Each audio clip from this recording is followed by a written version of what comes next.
Kids Divine.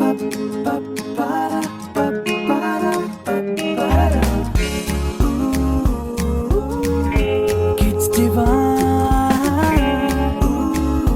एक रूहानी मुस्कान.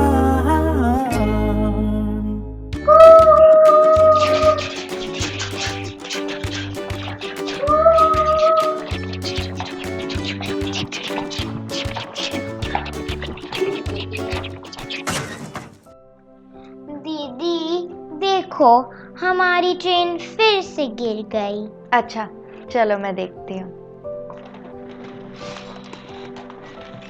कितनी बार कोशिश की पर ट्रेन हर बार गिर जाती है।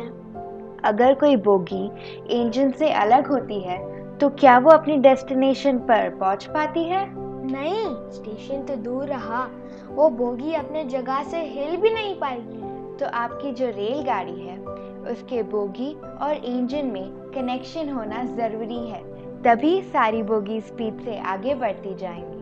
अच्छा, ये देखो, हमारी बोगी का इंजन से कनेक्शन लूज था।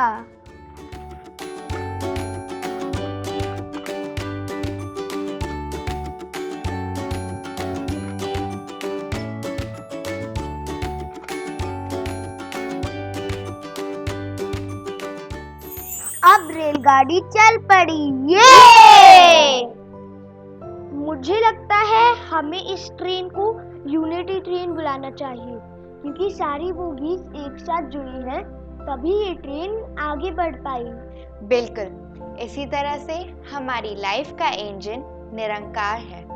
हमारा जिंदगी में आगे बढ़ना और अपनी डेस्टिनेशन पे पहुंचना इस पर डिपेंड करता है कि हम हर पल निरंकार से जुड़े रहें और सद्गुरु के आदेश का पालन करें। हमको भी बोगीज की तरह एक साथ आगे बढ़ना चाहिए, बिना लड़े। देखा जाए तो हम सबको सफर एक साथ ही करना है।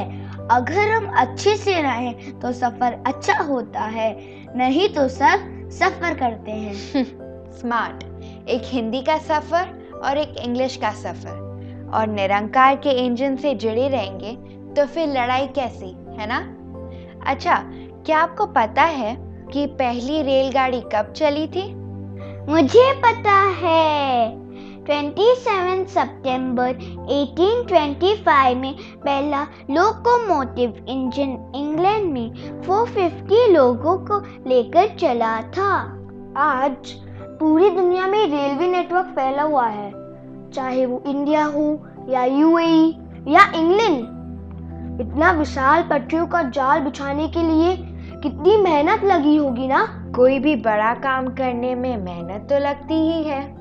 लोगों को ट्रेन्स के थ्रू फिजिकली कनेक्ट करने में इतनी मेहनत लगी होगी, तो सोचो मेंटली कनेक्ट करने में, यानी कि देश विदेश में प्यार और शांति के संदेश को फैलाने में कितनी मेहनत लगी होगी, और आज भी लग रही है।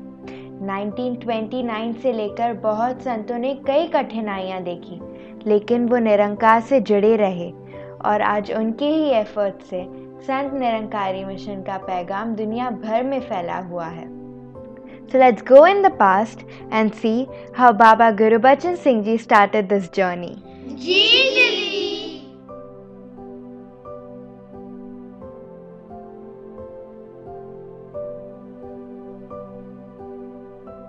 बाबा गुरबचन सिंह जी ने पहली दूर देशों की यात्रा 1967 में की, जो दिल्ली से शुरू होकर इंग्लैंड तक की गई।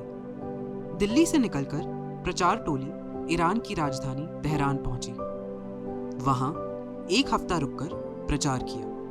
फिर आगे की यात्रा शुरू हुई। फिर टर्की, पोलैंड, युगोस्लाविया, ऑस्ट्रिया होते हुए इंग्लैंड पहुंचे। बाबा जी के साथ इस यात्रा में राजमाता जी, बाबू महादेव सिंह जी, श्री जे.एस. पुरी जी, श्री ओम प्रकाश टंडन जी, श्री मान सिंह जी और श्री हरिमोहन शर्मा जी भी थे। बाबा जी का हमेशा ध्यान होता था कि कम से कम माया खर्च करके काम को पूरा किया जाए। इसलिए यात्रा का कुछ हिस्सा एयरप्लेन से किया गया और कुछ हिस्सा गाड़ी से। संतों ने जब कहा कि बाबा जी आप और राजमाता जी प्लेन से चले जाओ। तो बाबा जी ने कहा, नहीं, जैसे बाकी महापुरुष जाएंगे हम दोनों भी वैसे ही जाएंगे।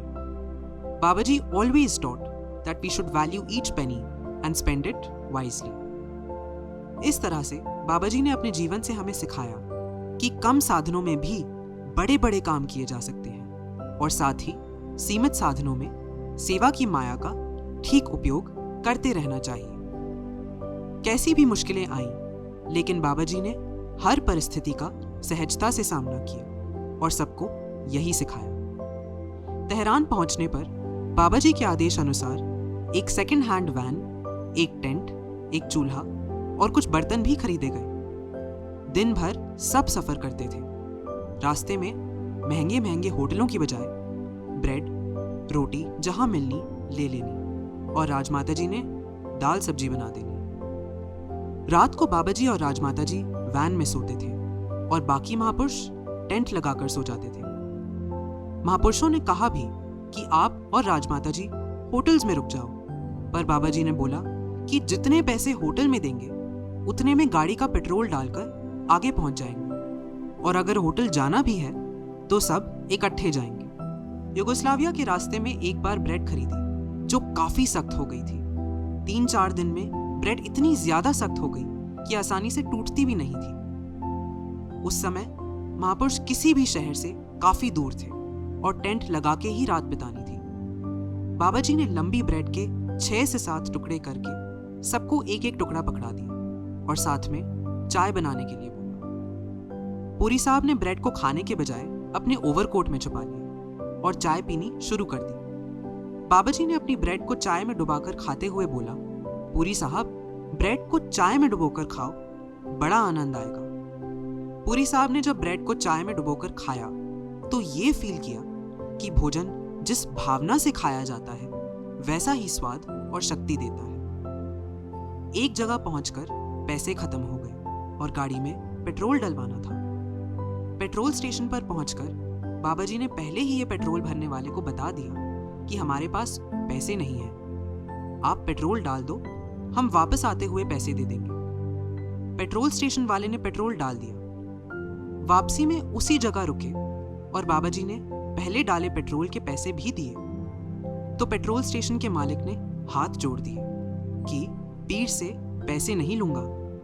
बाबा जी ने अपने जीवन से ये सीख दी कि पैसे की कमी होने के बाद भी हमेशा मेहनत और ईमानदारी को जीवन का आधार रहना चाहिए। आप सोच रहे होंगे कि ये कष्ट क्यों उठाए गए। संतों ने ये जो प्रयास किए ये सिर्फ इसलिए हुए ताकि जन जन तक मानव कल्याण का संदेश पहुंच पाए। तो देखा किस तरह से ह्यूमन यूनिटी के लिए इतने एफर्ट्स किए गए। दीदी, यूनिटी से एक बात दिमाग में आई।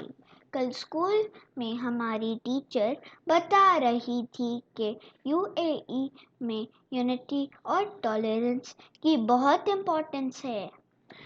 यूएई का पूरा नाम यूनाइटेड अरब एमिरेट्स है, तो यूनाइटेड शब्द इसके नाम में ही है। यूएई 7 अलग एमिरेट्स को मिलाकर बना है और यहाँ के लोगों में एकजुट होकर रहने का भाव बहुत प्रबल है। अरे दीदी, लास्ट वीक जब हम सब ग्लोबल विलेज घूमने गए थे तो एक न्यूज़ रिपोर्टर ने राहुल जी और मीत जी का इंटरव्यू लिया था जिसका सब्जेक्ट यूनिटी ही था। अरे हाँ, और आज तो वो न्यूज़ ब्रॉडकास्ट होनी है। चलो चलो देखते हैं।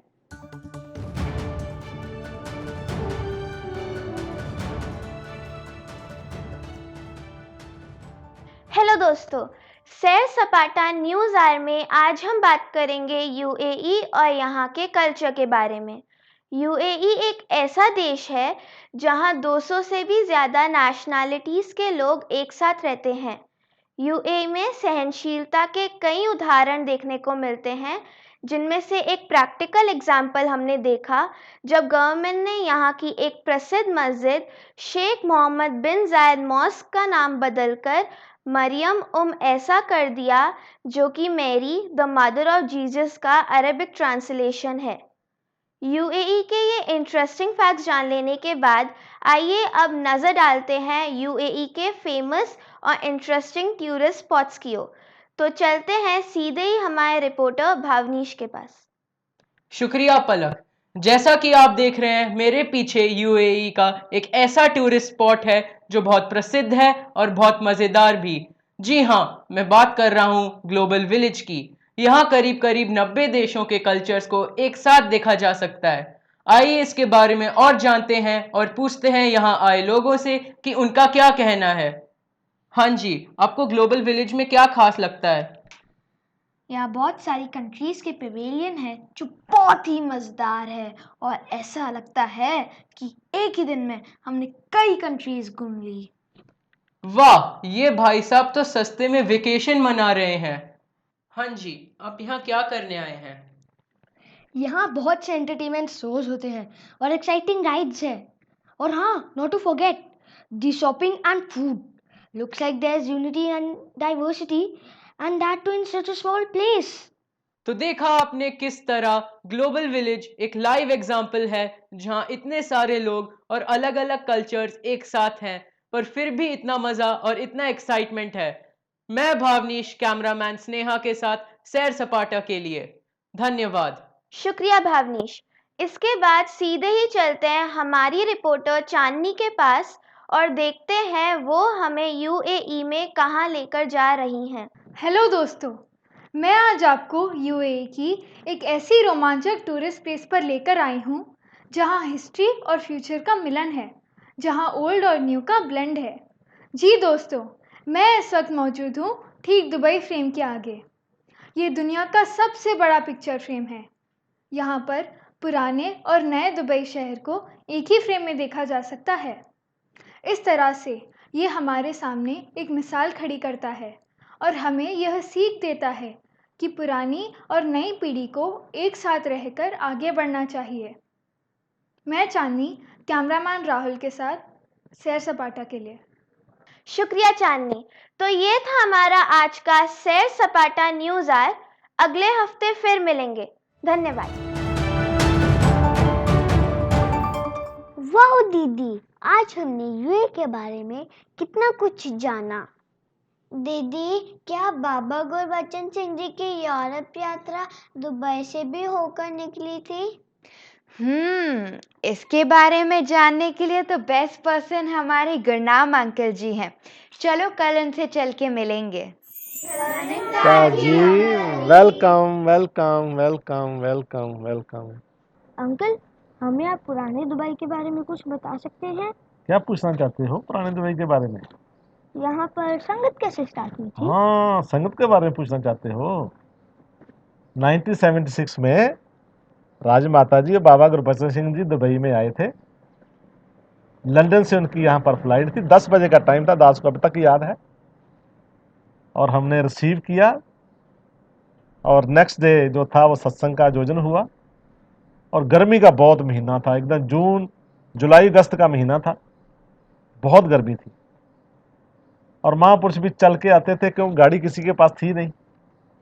और जैसे जैसे वो एक छोटा सा गेट टुगेदर हुआ और बहुत महापुरुषों के कपड़े जो सब पसीने से बिल्कुल गश थे। तो आज माता जी पूछते हैं, बाबा जी इतनी गर्मी में काम कैसे करते होंगे? तो बाबा जी कहते हैं, इनकी काम करते करते आदत बन जाती है, इनको गर्मी नहीं लगती है। और ऐसा ही जो समा था आगे बढ़ता गया। और नेक्स्ट ईयर फिर 77 में बाबा जी एक बार फिर से दुबई में अपने चरण डाले। और उसके बाद में तो फिर धीरे धीरे संगता सिलसिला जो था वो चलता चला गया, बढ़ता चला गया। फैमिलीज आने लगी, छोटे छोटे बच्चे जो थे वो भी साथ साथ में फैमिली के आ गए यहाँ पर। और फिर धीरे धीरे जो सिलसिला था, अभी 45 ईयर हो गए, अनेकों अनेकों फैमिलीज आ गई, अनेकों फील्ड में महात्मा भी अपने रोजी रोटी के सिलसिले में यहाँ पर आकर भरपूर संगतों में योगदान दिया। और आज हम देखते हैं कि जैसे बाल संगत का आयोजन होता है, जगह जगह में और संगतें होती है, सारा बाबा गुरबचन सिंह का वरदान था। और उन्होंने ये भी एक बात कही थी कि ये तो बहुत बड़ा जंक्शन बनने वाला है। तो आज हम देखते हैं कि दुबई वाकई जंक्शन है। ऑल ओवर जितने भी कंट्रीज़ हैं उनको सबको पता है कि दुबई बड़ा संगत का एक योजन होता है, और ऐसे ही ये सिलसिला अभी और भी आगे बढ़ता चला जा रहा है। यही अरदास है, सदगुरु माता श्री की कृपा करे कि और जो सिलसिला है और आगे से आगे बढ़ता चला जाए। Thank you uncle ji. Welcome welcome. अरे 4 बज गए। अच्छा अंकल, अभी हम निकलते हैं, हमें अभी ब्लड डोनेशन कैंप के लिए जाना है।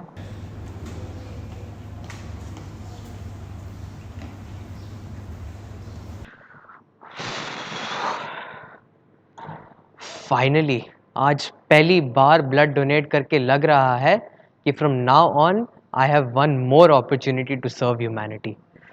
थैंक यू सदगुरु माता जी। धन्यवाद जी भैया। धन्यंकार जी। भैया हमको भी देखना है अंदर क्या हो रहा है। ओके, मैं आप सबको ना अंदर का एक छोटा सा टूर कराता हूँ और बताता हूँ कि ब्लड डोनेशन में क्या क्या होता है। पहले तो हमें सदगुरु माता जी का शुक्र करना है कि इस ब्लड डोनेशन के ज़रिए हमें मानवता की सेवा करने का मौका मिलता है। तो पहले हम रजिस्ट्रेशन फॉर्म फिल करते हैं। इस फॉर्म में हमारे बारे में कुछ इम्पोर्टेंट सी डिटेल्स हैं, जैसे कि हमारा नाम, कॉन्टैक्ट नंबर, हमारा वेट और हमारा ब्लड ग्रुप। आओ हम आगे बढ़ते हैं। ये देखो, इस बेल्ट से ना हमें अपना ब्लड प्रेशर का पता चलता है। अरे अरे, ये नंबर्स कितने बढ़ रहे हैं और ये बेल्ट इतनी टाइट हो रही है। इन महापुरुषों को कितना प्रेशर फील हो रहा होगा ना। डरो मत, बाहर के प्रेशर की वजह से महापुरुष कभी भी अपना अंदर का प्रेशर नहीं बढ़ने देते। ये प्रेशर तो सिर्फ कुछ ही सेकंड्स के लिए होता है। मतलब कभी कभी हम बाहर के प्रेशर में आकर और दुनियावी प्रेशर में आकर माया की वजह से अपना स्पिरिचुअल ब्लिस स्पॉइल कर लेते हैं। हमें कभी भी बाहर के प्रेशर की वजह से स्ट्रेस्ड आउट और नेगेटिव नहीं होना चाहिए। ये देखो, बाहर का प्रेशर था, फिर भी इनका अंदर का प्रेशर तो बढ़ा ही नहीं। It's a normal reading of 120/80।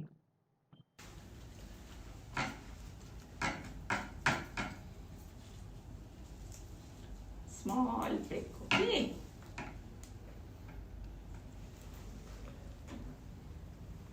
भैया ये क्या, बस एक ड्रॉप ब्लड देते हैं क्या ब्लड डोनेशन में? नहीं नहीं, ऐसा नहीं। इस एक ड्रॉप से ना आपका हीमोग्लोबिन और आपके ब्लड ग्रुप का पता चलता है। I know what that is.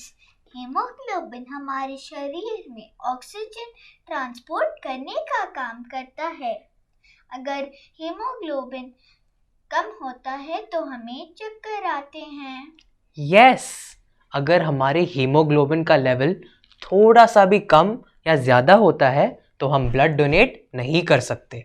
मतलब हमें कोशिश करनी है कि हम हीमोग्लोबिन को लिमिट में रखें, नहीं तो हम ना ही अच्छा फील कर सकते हैं और ना ही सेवा कर सकते हैं। जी, इसी तरह गुरसिक मर्यादा में रहकर सद्गुरु के आदेशों का पालन करता है और वक्त आने पर समाज की सेवा भी करता है। वो कभी भी अपने मनमत की लेवल्स को बढ़ने नहीं देता और कभी भी अपने पॉजिटिविटी को घटने नहीं देता। भैया इस फॉर्म में जो डिटेल्स देते हैं उनका क्या यूज़ है?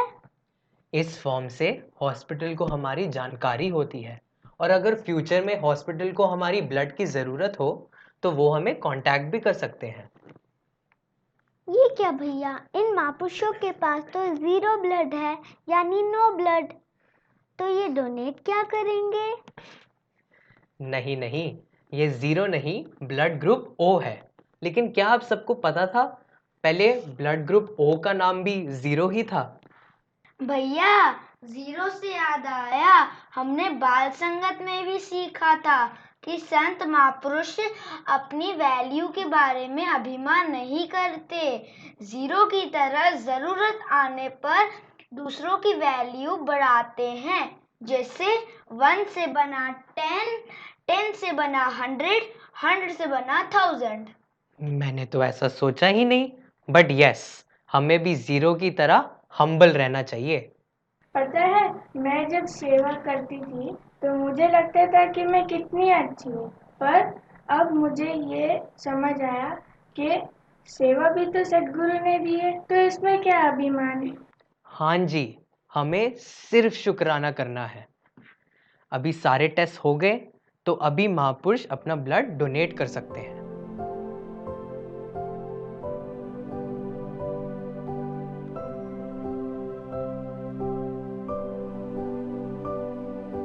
हमें सद्गुरु के आदेशों का पालन करना है। जो ब्लड हम सब में है वो हमें याद दिलाता है कि हम अलग नहीं बल्कि एक हैं। और ब्लड ही नहीं, हम सब एक हैं क्योंकि निरंकार हम सब में है।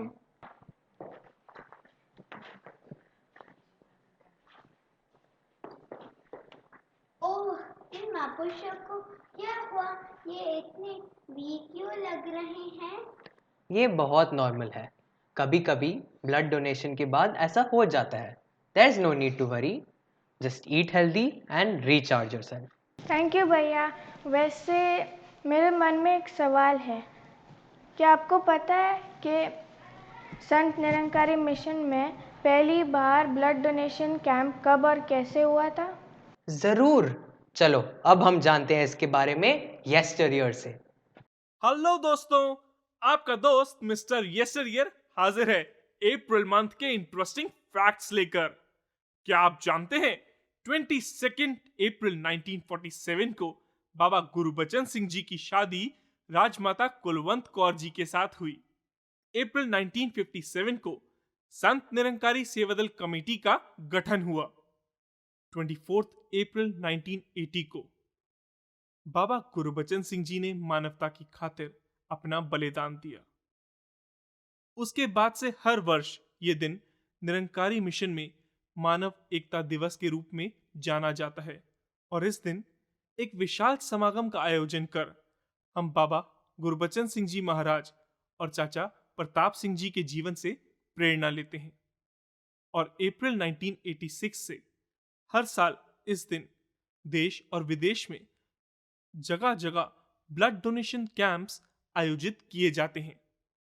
ये तो थी मिशन की बातें, तो चलिए अब मैं आपको बताता हूं वर्ल्ड के कुछ interesting facts. On 7th April we celebrate World Health Day to mark WHO's founding and to draw worldwide attention to a subject of major importance to global health each year. 14th April is celebrated as birthday of Dr. B.R. Ambedkar, जिन्होंने India का संविधान लिखा। This day is also celebrated as Baisakhi in North India to celebrate the spring harvest. 18th April is celebrated every year as World Heritage Day. It is to signify the importance of cultural monuments and sites and encourage us to preserve the world's cultures. 21st April is known as World Creativity and Innovation Day, a day to raise awareness of the role of creativity and innovation in problem solving and by extension in the implementation of sustainable development goals. Every year, 22nd April is celebrated as Earth Day. On this day, people pay respect to Mother Earth in their own ways with outdoor performances, spreading awareness and presenting acts of service to Earth. 23rd April is known as English Language Day, as the birthday of William Shakespeare. आप सब बच्चे भी तो English medium congregation में बहुत अच्छे से सीखते हैं ना? And 29th April is celebrated as International Dance Day. This day is a celebration day for those who can see the value and importance of the art form dance.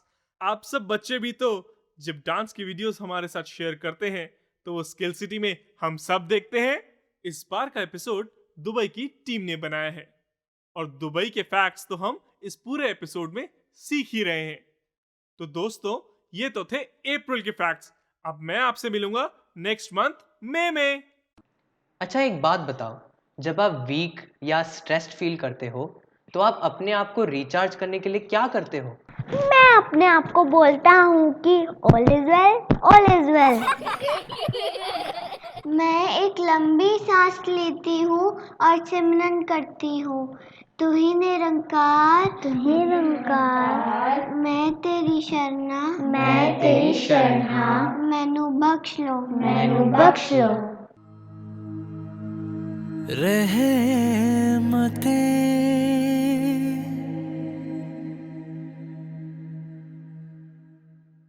आज मानव एकता के दिवस पे हम कैसे अपने आप को अपने अंदर ये एक इंट्रोस्पेक्शन करते हुए कि आज अगर इतने सालों से हम खून की भी बात कर रहे हैं, रक्तदान की भी बात कर रहे हैं, तो वो भी बात कि क्यों करते हैं हम ये रक्तदान शिविर, ये कैंप्स क्यों लगाते हैं, क्योंकि वो ही पंक्ति याद आती है कि life is for living and life can only be given to the living, कि कैसे जो जीवित हैं उन्हीं तक ये ज़िंदगी रूप ये रक्त का, कि रक्त ये नाड़ियों में बहे, नालियों में नहीं, कैसे एक इंसान के अंदर जब ये अगर ज़रूरत आ रही है तो ये रक्त की सेवा भी उस रूप में ये शरीर कर पा रहा है। तो दातार कृपा करे सभी पे कि जहाँ पर अपने शरीरों का भी सब ध्यान रखें, जितना शरीर ठीक होगा उतनी ही शरीर से सेवा ले पाएंगे, और मन के अंदर भी ये स्वच्छता, ये मन की जो एक सफाई है, एक ध्यान रखना जैसे शरीर का रख रहे हैं, वैसे मन का भी उतना ही ज़रूरी है, क्योंकि इस मन द्वारा ही हम एक अगर अभी की सिचुएशन पे देखें तो कैसे एक मन में एक इरिटेशन आती है, तो उसको किस तरह उस सिचुएशन से उभरना है। तो सिर्फ़ और सिर्फ वही बात कि सिमरन पे हम जब फोकस करते हैं, सिमरन का साथ लेते हैं, इस निरंकार को हमेशा याद रखते हैं, तो फिर हमारे दिल भी अपने आप विशाल हो जाते हैं। फिर ये स्थिति कुछ मजबूरी, कुछ एक परेशान करने वाली नहीं लगती, उसमें भी ये निरंकार का ये रज़ा देखने को मिलती है, और मन ये मान जाता है कि परमात्मा का किया है और इसके पीछे जो राज है वो परमात्मा ही जाने।